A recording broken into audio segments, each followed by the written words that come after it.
You know, chipping doesn't have to be that hard. In these next 3 videos, I'm going to share with you some of the real secrets to making chipping easy. People have told me time and time again this has helped them tremendously on their short game, and I can't wait to share it with you. Let's go and get started. The dreaded 60-yard wedge shot. This thing can wreak havoc on people's games. If we're inconsistent and we start to chunk this shot, it dribbles up short of the green. Now we have to get up and down for another one, and it's really embarrassing. Your playing partners, or your playing partner if you're in a team game, are looking at you like, what the heck is going on? Even worse, we get scared of that chunk, and now we say, okay, I don't want to chunk it anymore. Let me try to go a little bit thinner. All of a sudden I catch the ball thin, it shoots 20 or 30 yards over the green, out of bounds, or in way worse trouble than if I'd chunked it, and we can really get inconsistent. Now the other side of this, if we can hit this shot close, it's actually not very far. If we can get really good at these, we can have some really short putts. If we're on a par 5, we can knock it up there close and make a birdie, or if we're on a par 4 after laying out for some trouble, we can save par. So on the top end, on the best, you know, we can get pretty consistent getting it down in 2 strokes, or on the worst end, it can take 3, 4, or even 5 strokes to get down from here. So I'm going to talk about the 3 main keys, the big mistakes that I see players that struggle with this, that they do incorrectly. We're going to talk about the right way to do this so you can feel like a master of the short game. All right, so piece number 1, we get really armsy with this, and this really comes down from not rotating the body. Now, if I hit this shot correctly, what should be happening here is as I make a backswing, my hips, my shoulders, and my arms are all kind of synced up. They're all moving together. On any of these shorter swings, we want everything moving together much more than we do in a full swing shot. We're not trying to get distance with this, so we don't have tons of lag and really try to whip that club through contact. We're trying to keep everything synced up. Also in the follow through, I want everything rotating on through. My hips are coming all the way around, my chest is coming all the way around nice and high, and my arms are fully extended as I'm coming through here. So the incorrect way to do this would be to pick up the club with just our arms. So we're keeping our hips still, they're kind of locked in the ground, almost feel like cement are weighing us down. Our chest isn't rotating very much, and it's very easy just to pick it up with our hands, arms, and wrist and really get flippy or wristy with these kind of shots. So if I'm just hitting the shot with all arms, you know, there I thinned one. If I try not to thin one, maybe I'll chunk the next one. So it's just really inconsistent with that. So it's not that you can't hit great shots doing that. I may very well have just knocked that ball up there to 2 feet, but then the next one a chunk, and the next one's thin over the green, that kind of thing. So what we need to do, the big key for this, all comes down to one simple piece, and that's your right elbow. What I want you to feel here is make some swings with just your right arm only, and keep that right elbow completely straight. Now don't think I need to keep my wrist locked. My right elbow stays straight, my wrist doesn't have to be locked like this in a straight line. I can go ahead and let my wrist hinge. So my arm is straight. If I had a kind of a cast over my elbow here, my arm could be straight, but I'm letting that club hinge and I'm letting it swing under its own momentum. So make about 10 or 15 swings doing this. Go ahead and take your right hand, put it over top of your left hand, put it over top of your right elbow, and make some swings like this in your house. What you'll notice is I have to get my legs, my hips, my shoulders moving more to allow me to feel like there's some flow to this. If I try to use all arm, and it really feels bad. So I've got to let everything go back and let the momentum of my swing build the momentum in the club head gradually.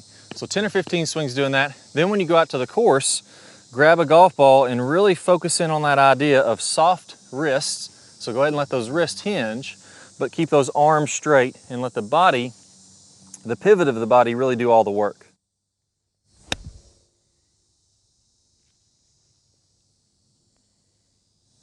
All right, so on to the next piece. We've got the straight arm, we've got the body moving a little bit more. Here's the real culprit that can lead to absolute disaster, and that's decelerating. I've got a great drill for you to really make sure that you accelerate through all these. What I want you to do is only take the hands back to what feels like knee high. Now, what happens when we decelerate is we just get a little loose with the backswing. We start taking it too far back, and before we know it, we say, okay, well, I'm stopping right here. But if we looked at it on camera, we'd be way back up here somewhere, and then we have to naturally slow down. As we slow down, that club face wants to overtake my hands. So it's kind of like we talk about in some other videos, how if you can imagine a fan blade and I had this club tied to this fan blade. Well, as long as the fan blade keeps on spinning and keeps on rotating, this angle is going to be retained. So it's conservation of angular momentum. But if I slow this fan blade down, what's going to happen? That's going to whip right on past. The exact same thing happens in this golf swing. If I go too far back, I accelerate and then I have to slow down, and that club wants to whip past. As the club face starts to overtake the hands, the face gets really unstable and there's really no way to get control over that. So the trick to this is to get really exaggerated in what we're gonna do to make sure that we accelerate. So again, like I said, we're coming way back here somewhere and then slowing down, making a short finish. What I want you to do is to have the feeling that you're only taking your hands back to knee height and then you're really accelerating on through there. Again, you're gonna have to use a lot more body, and I'm gonna come all the way to what feels like a full finish. The goal of this is to not hit great shots. You're not gonna, stick these 2 feet from the hole every single time, but it's gonna kick the bad habit of making that long backswing. So again, I'm gonna feel like I'm high. Hit that one pretty good, right on the flag. So again, if you don't hit a good one, that's completely fine. Do 5 or 10 of those to really break the habit. Now you'll notice when you watch that video, I said I was knee high, but in reality, I came much farther back than that, and you're gonna do the same thing too. So if we concentrate on making it just a little bit shorter, it's gonna keep going farther and keep going farther back, and we're gonna struggle with this for days or weeks or even months. Let's kick the habit, try to go way, way short, and then really accelerate on through. It'll force us to make a good swing. Now we've covered the basics of this. We all know that we need to accelerate through the shot, and we need to make sure that we keep those arms a little straighter, that way we can rotate our body. That's the real fundamentals of this. Now let's get a little bit more advanced. If you really want to have those high spin shots, we got to de-loft this club. The pros are de-lofting the club about 30% on these wedge shots. So I recommend you can either take a 56 or a 60. If you're trying to get the maximum spin, I'd probably go something closer to a 60. A little bit less spin is going to be a 56, but a little bit more controllable. So here, I have my 56 because this green's sloping back to me. It's not going to be that hard to get the ball to stop, but that doesn't mean that I'm going to hit with 56 degrees loft on this club. If I did that as I came down, the club shaft would be straight up and down. That's the natural loft that's designed on this club. That's not what the pros are doing though. The pros are taking about 30% of that loft off. That would leave me with around 39 degrees of loft on this 56 degree wedge at impact. That's really the sweet spot there. If I can get somewhere around 39, 40 to 45, anywhere in that ballpark there, what that's gonna do is allow me to get maximum friction on the club face. If I have the normal loft of the club face, let's say that I'm hitting down into the shot, you're gonna have to hit down slightly into all of these. So let's say I'm hitting down at 5 degrees and I have 56 degrees, or this club is straight up and down at contact. What happens is that's a very glancing blow. If you wanna imagine this a little bit more extreme, let's imagine I had this club face wide open, 90 degrees, there's no loft on this club, or all the loft on this club possible. It's pointing right up toward the sky. If I was to swing and try to hit this golf ball, the golf ball wouldn't have enough friction on the face to really grab the face and start to spin. It would just slide. It would come out very high. It really wouldn't have a lot of spin on it though. As I start to de-loft the club a little bit more and a little bit more, it gets more and more friction until it reaches its maximum friction. And that's right around, if you have a good clean lie, it's going to be able to use it from everyday use. That's going to be somewhere around 40 to 45 degrees of loft at contact when you're hitting these wedge shots. So if I don't have forward shaft lean, then I'm really going to struggle to get the zip and the spin on there that I want to have. So on these, we really want to make sure that that shaft is leaning forward as I'm coming to contact. There's a couple key points with this. The first one is, I want to feel like if I had a golf ball here, I'm going to be opening up to the target and tossing that golf ball to the target. As I open up more, that's going to allow me to much more easily get my hands in front and have them leading the club head. If I keep my body facing this golf ball, again, I have to use all hands and arms again, and I'm pushing across my body, and I'm going to tend to chicken wing. Don't want that left arm to fold up, and I'm going to tend to push that club face ahead and add some loft to that. So that's the first piece here. I really want to feel like I'm opening up to the target. The second key is I want to feel like I'm turning this club face down. So if you're looking at my club face here, it's kind of halfway in the downswing, I want to feel like I take that face and turn it closed. That's going to bow my left wrist. We see good players, pros do this all the time. And that's going to do what you call cupping your right wrist, or feeling like the palm of your hand is down to the ground. So as I do this, that's going to take loft off this face. As long as I keep on opening up, putting those two things together is going to get this ball that comes out low.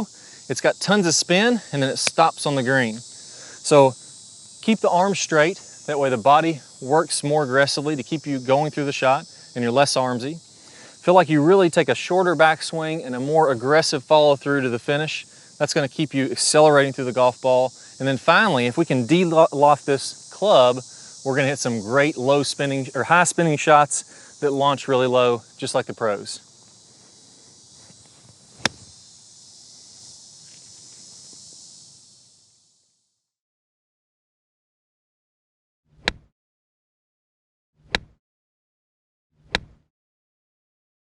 All right, today we're going to talk about how to hit those wedges that have one hop and stop, nice spin on them, really good action. There's a few key things you can do that make this a lot easier and to know how to spot the right conditions where you can hit those spinning shots. Let's go and get started. All right, so let's dive right into it. This video isn't going to be tons of fluff. I'm going to get right into the technique and we're going to talk about how to do this. Piece number one, you want to make sure that you're really aggressive, accelerate with your body and accelerate through the shot. So if I have a little shorter backswing and I really move on through there aggressively, I don't want to start to slow down. When my body slows down, what ends up happening is my hands and wrists take over, I start to flip it a little bit, and that's that shot that drives us crazy where it just kind of floats up in the air, not much spin. A lot of times it lands short of the green, really, really aggravating. It's nice to have those low penetrating shots that cut through the wind, stay nice and low, tons of spin on them so we can hit over a bunker or something like this and then really get the ball to grab. So that's the first key. Have to be really aggressive through there when I'm hitting this shot. Number two, I like to open my stance a little bit and preset my hips a little bit open. If I do that, so if I go ahead and open my feet slightly, I'll even have my right foot slightly open here along with my left foot, that's going to help me to open everything up. As I start to open everything up, that makes it easier to get this shaft leaning forward so I can make a cleaner contact on this ball. Now I'm going to hit a few, some of them are going to be good, some of them aren't going to be that good. We're going to try to hit a nice low spinners on every single one of these. So now, aggressive through the shot, I've opened both my feet up and I really feel like I'm going to pinch this ball into the turf, kind of smush it against the club face. Not too good on that one, hit a little off the heel, but not too bad. Definitely a decent shot up there. Not as much spin as the one before. So the third key here, we've got our aggressive acceleration through the ball, we've got our feet open. Let's talk about why we want to have our body open, why we want that forward shaft lean. There's something called, a lot of people refer to this as spin loft mountain.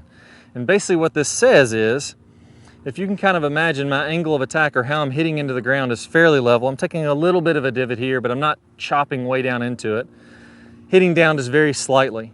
Now, if I don't have very much loft on this face, then it's not going to create much backspin. Imagine I had a sledgehammer and I'm just hitting this golf ball with my sledgehammer. It's going to knock it up there. It's going to be low because there's no loft on the sledgehammer, but it's just a knuckleball. The ball's not going to have any backspin at all. As I start to add more and more loft, the difference between how I'm hitting down in the ball, which would be this angle, so say I'm hitting down very slightly, and the difference in loft on my face starts to get bigger. So here's the sledgehammer, swinging level, no loft.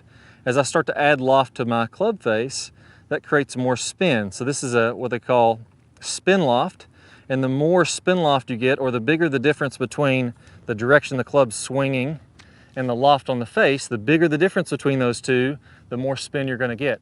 That's why you always want to use like a 60-degree wedge or at worst a 56-degree wedge when you're doing this. So as I add more and more and more loft, all the way up to, playably kind of high 40s, low 50s amount of loft on the face, that's going to give me the most spin. If I keep on adding loft, so kind of imagine as a mountain, as I get more and more loft, spin goes up and up and up. It kind of reaches that max around 50 degrees or so, and then it starts to lose a little bit of spin because I lose friction. There's a little bit of dirt in the way, there's a little bit of water in the way, whatever it is, you lose a little bit of friction between the club face and the ball. So as I add too much loft and I have this face way open like this, like a flop shot, it will go high, but it won't have any spin on it. So what I'm trying to do is I'm trying to take a lofted wedge so that I keep that loft up to get the spin, but I'm also making sure that I can be nice and consistent and hit ball first by de-lofting it and swinging through. If I took a lower lofted club like a pitching wedge or a 9-iron and I went ahead and flipped it and got the same amount of loft as I'm doing here, you really wouldn't get the spin because my strike would be too inconsistent. You wouldn't really get that compression on the golf ball, or it would be, one of them you compress, one of them you wouldn't compress. It's tougher to control it. So again here, now that we realize that, I have my 60-degree wedge. I'm going to play that ball when my feet are open. If you're looking at it from my left heel, it's just barely behind my left heel. If I add my right foot in there, it's kind of just in front of my right foot. And that's about where I like to play it, to really allow myself to hit down slightly, have the shaft leaning forward, and still get some pretty good spin. So again, I got my 60-degree wedge, and because I'm opening, my shaft is really going to lean ahead. I'm going to de-loft this club slightly. I'm going to get around that 50-degree spin loft.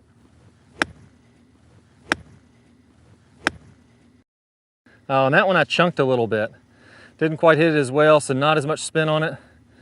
Still a decent shot, but you'll notice how that one rolled out a little bit. And that's gonna bring me my next key here is not every single shot you're gonna spin. No matter how good you get at these, unless you're on PGA Tour, you're not gonna just spin the cover off of every single one of them. You have to hit it nice and clean. If I get anything between my face and the ball, that causes it to slide. The ball doesn't grab the face, it slides up it. So even a little bit of dirt on the face, a little bit of grass, a little bit of water, anything like that is really gonna cause it to lose some spin. So you have to have your wedge really, really clean. So here, I like to keep a little brush with me. I don't know if you can see this on camera, but I just have a little brush on my bag and I just wipe off the face, keep it nice and dry and clean, keep all the stuff out of the grooves. Grooves actually are misunderstood. If you don't have any grooves on the wedge, it creates just as much spin if there's nothing between the ball and the club. It's like drag slicks on a drag car. No grooves, all rubber to pavement, pure friction.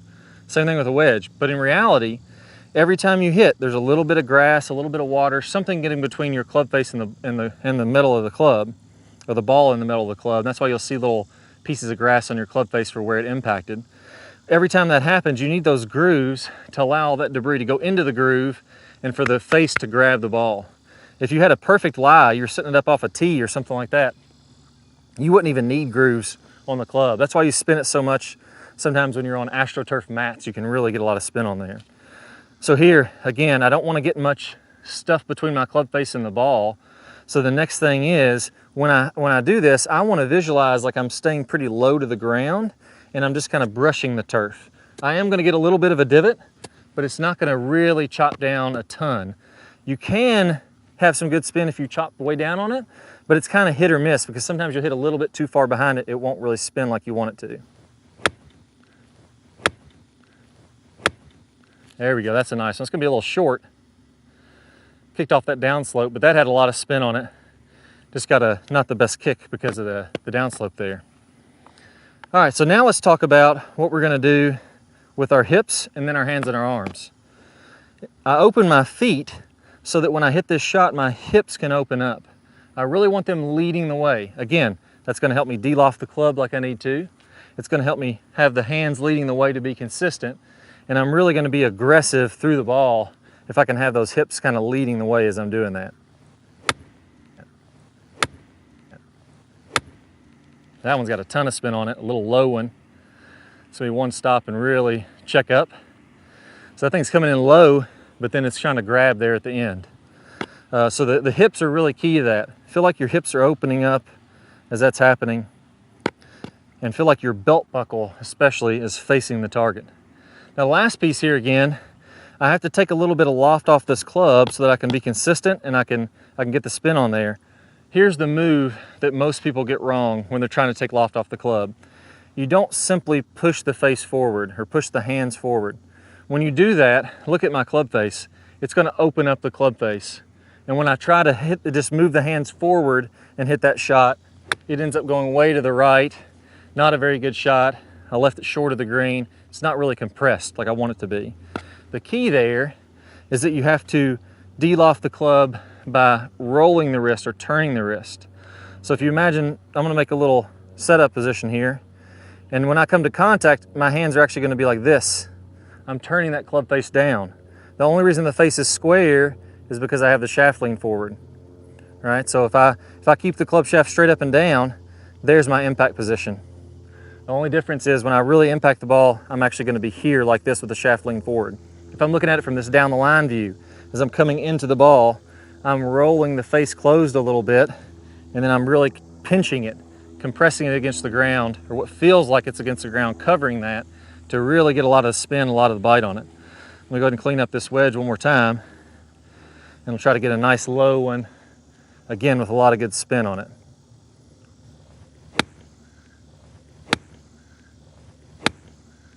Yeah, I hit that one nicely. So those are the keys to really getting those wedges to stop, check up for you. Number one, I'm gonna open my stance a little bit. Number two, I'm gonna keep the club nice and clean. I have to have a nice lie. It can't be wet. I can't have a lot of stuff behind the golf ball like being the rough. It's not gonna spin very much. I'm gonna have my hands leaning forward, really compressing the golf ball. My hips are leading the way, and then the real secret to this, I have to have this delofting with my wrist, like I'm rotating this club. If I can put those together, then I can really pinch that ball, get a lot of spin on it. Ugh, that makes you so frustrated. You just want to snap all your clubs in two. Do you feel like when you get over that important chip shot, maybe late in the round, to win a hole, win a match, or just to play a really good round, put up a good score, you start to chunk them, you start to thin them, the hands get really tight, everything gets jittery and shaky and quick. When you really want to be smooth and confident over the ball, it just doesn't seem like that's possible. Well, there's actually some really common instruction, and if you follow this, it works really good, but only for a certain type of chip. I'm going to talk about what type of chip that is, when you can use that type of shot, and how if you try to apply that same technique to all your chips and pitches, it can really destroy your confidence in your game. You get really handsy and you get really jittery over it when those shots matter the most. By the end of this video, if you follow these steps, you're going to feel really confident over the ball. You're going to know that you can step up to any chip shot and knock it close. Let's go and get started. All right, so what's this shot that only works sometimes and can really hurt your other shots? And that is what I call the putt chip. And that's where the idea is that we're going to use our putting stroke to hit this chip shot. There's a variety of ways that we have to do this, but this actually works really well if we do this really close to the green. So if I'm only, 20 or 30 feet from this hole, it can be really easy just to putt the ball up there and be pretty consistent with it. So how does this work exactly? Well, number one, you want to take your putting stance. You want to make this feel like a putting stroke. So as I set up this golf ball, I'm going to take the width of my stance I would normally if I'm putting. The second piece here is that instead of having my normal grip and having the shaft kind of on an angle here, I'm going to raise this club up a little bit. So now the toe is down, the heel is a little bit up on the ground. And what this does is this takes this leading edge of this, or the flat part, the sole of the club, and it tilts it up this way. Now that's much less likely to grab in some of the grass. If only my toe is touching, it's going to kind of brush through the grass. It's going to have much less chance of getting stuck and digging, that kind of thing. So with those hands up, that helps it to glide through the turf a little bit easier. The third thing here, I want to use a fairly low lofted club. So I'm not using a sand wedge, a pitching wedge, anything like that. I'm really using like a 7-iron, 8-iron, 9-iron, somewhere around in there to get these little putt chips. And then finally, I'm really locking my legs. When you putt, one thing that all great putters have in common is they don't really move their lower body. So as I'm making this little chip putt, I'm not moving my knees at all. They stay perfectly still. You're locking in your hands and arms. You're kind of getting a little forward shaft lean, and you can kind of imagine all this being locked in. And all I'm doing as I go back and forth is that stays locked in. I rock it back and forth, and that's going to be just like a putting stroke, only we're chipping off the green. Now that can be really handy. These are actually pretty easy shots. It's not that tough when you're only 20 or 30 feet away, but there is some problems with this. So as you start to get a little farther from the green, you're not going to be able to hit them as close doing this. And here's the reason why. When I putt, if you think about even a pretty long putt, maybe I take my putter back to here. That would be a pretty long putt as I'm coming back and through. That's about all I feel comfortable with, keeping my knees still, keeping my body still, and still hitting this putt. Well, if I get rid of this 7-iron, and maybe I need to hit it over something, or I need the ball to check up a little bit faster, all of a sudden I switch to my sand wedge or lob wedge, and I do this same technique, the ball just isn't going to go very far. All right, so that bump and run shot, or that locked in putting stroke idea, works really good when I have to make a short stroke. So if I'm only taking it back a couple feet and taking it through a couple feet like I would be with a putter, I can stay really still with my lower body. I can stay locked in with my upper body. I can take a 7-iron, an 8-iron, a hybrid, just get the ball bumping up there, and it's really easy. But at some point, we get far enough away from the green, or we have trouble in the way. Imagine there's a bunker here in our way that we had to hit it over that bunker, to where that little short bump and run, locked in putting stroke style just isn't going to work. And if we try to have that same idea and have that locked in approach, that putting type approach, and we try to make that work when we're farther away, everything falls apart. So now if I'm farther away here and I have my sand wedge, let's imagine that there is a bunker or there is rough or something where I have to carry the ball on the green here, and now all of a sudden I'm trying to still keep my lower body still, I'm trying to lock everything up here at the top still. I just can't make that happen if I really use the technique the right way. The ball won't go far enough. So what you end up doing is you end up getting pretty jerky with the hands and wrists because you're trying to get more energy into it, and now all of a sudden we end up with this kind of mismatched, jerky, jabby type stroke that can easily shoot it over the green or be well short of the green. All right, so now let's jump in on what the pros are doing to free things up. Now here, the main difference. One style, the putting style, everything's locked in, we're trying to control. This style, we're loosening everything up. So if you pay attention to my knees, and what you'll see with all great chippers, they're gonna let these knees pivot. So I'm not trying to lock those in, I'm letting those flow as though I was gonna just toss a golf ball up on the green. So if I do this, watch my knees here first and then we'll get into the details. So here I'm gonna let everything turn on through, let my body create momentum, and now I can easily just chip a ball up there. It's not very tough at all. I'm letting my body create the momentum. So with this one, and one of the reasons that this is so much better with your hands and arms, and you don't feel like you're jabby, is I'm letting my body rotate. My hips are rotating, my chest is rotating, and that's creating the momentum. If I just hold this club very softly in my hands, now all of a sudden it's creating momentum that's gonna hit the ball. If I try to lock that in, I have to create that speed with my hands and arms, and things get a little crazy. So that's the first key there. In order to do that, I'm gonna set up with my heels almost touching. You'll see a lot of great chippers doing this. And I'm also gonna open my feet a little bit toward the target. That makes things easier for me to open up and pivot on through this shot.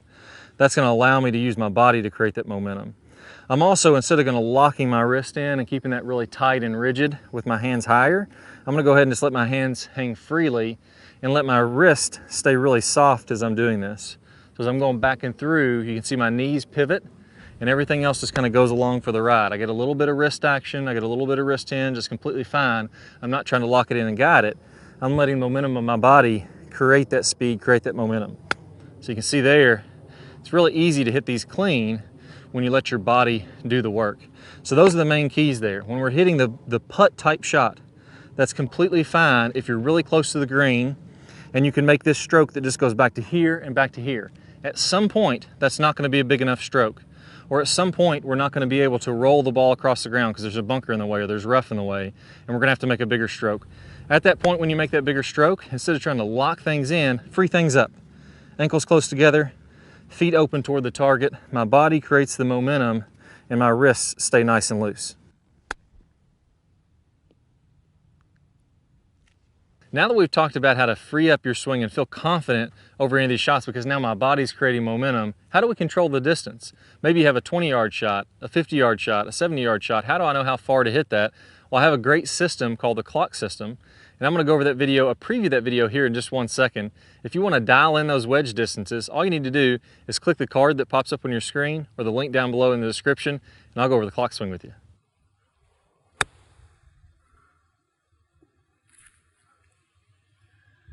Pitch shot could be anywhere from right by the green all the way back to probably 50 or 60 yards or so. And that's what you're gonna wanna do when you wanna get a little bit more spin and get the ball a little bit more up in the air. We're gonna go ahead and let the wrist set a little bit more, have a little bit more club action, get the ball to go a little higher in the air with a little bit more spin. So let me go ahead and describe what is a good pitch shot so that you know what you're really going for. I think we gotta start from there, start from contact. So as I make contact, I want to be coming in very shallow to the ground. So I don't want to be taking much of a divot. I don't want to be hitting down into the ground. As the club releases and we have a flat spot where the club travels very level with the ground for 5 or 6 inches on these pitch shots. So when that happens, let me go ahead and exaggerate. As my hand is coming down, my hands are close to the ground. As this club gets closer and closer to the ground, my hands move up. As the club moves down, now you're seeing that I'm having this flat spot.